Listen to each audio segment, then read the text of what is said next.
Corkscrew I is a beginning exercise, and we do 2 to 4 in each direction. This exercise challenges the powerhouse to stabilize the pelvis. It also is a challenge for pelvic differentiation, the ability to move the femur separately from the pelvis.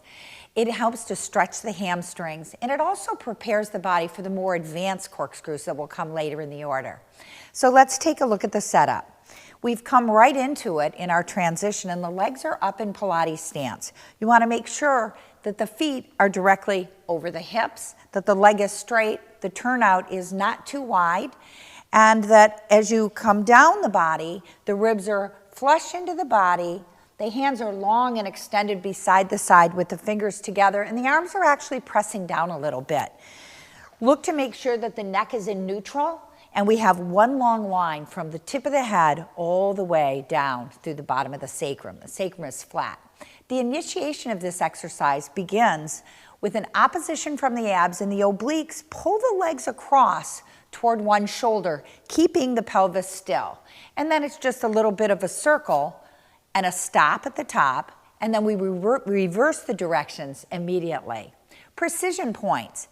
As the student reaches the legs across, you want to make sure that the heels stay even throughout the circle and that the opposite hip is anchored. So this hip is anchoring, this side is holding as she reaches, and then as she comes down, the low back stays on the mat, and as she comes to this side, that opposition changes to the other side, heels are still even, and then we come back in. So the box at the shoulder, the hip, and even the inner box stay square throughout the exercise.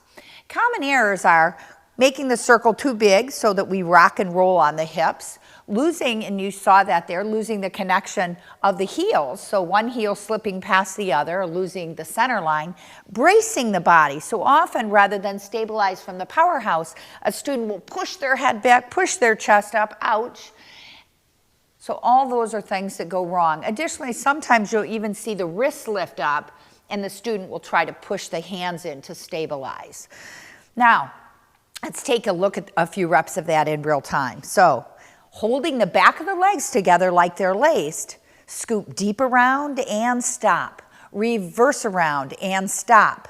Belly deep and stop. Last time and stop. And take your knees and bend them down for a little bit. Spotting and touch on this. Initially, when a student's learning, you can give a guiding touch. So I can guide her legs around, helping her prescribe the size and the range of motion, and then I want to get out of there and make sure I don't take her workout away from her. I might also give a move into touch by placing my hand, I'm going to show on this side, underneath her back. I could do that right on this side and give her a move into, or a stabilizing touch at the hips is also helpful. Signs of readiness on this exercise. You want to make sure that the student is doing one leg circle, and fairly well, because this is like one leg circle, but with 2 legs. Building blocks for this. We can take the legs up and cross one leg over the other for half the reps, and then change and cross the other way for the other half. I might have her work in a diamond shape if she's really tight in the hip flexors, so that she's out of those hip flexors and not so grippy.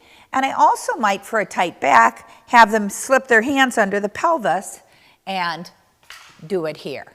And of course, the easiest building block for very, very extremely deconditioned and tight people would be making a circle with the knees staying even.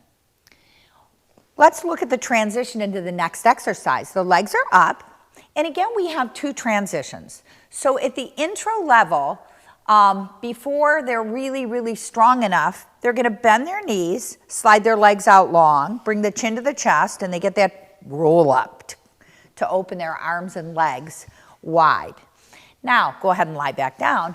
Once your student's doing teaser, once they're doing the ab5, then they get a little more advanced challenge. They bring the chin to the chest and sit right up using their abdominals and landing right in their saw. Ta-da.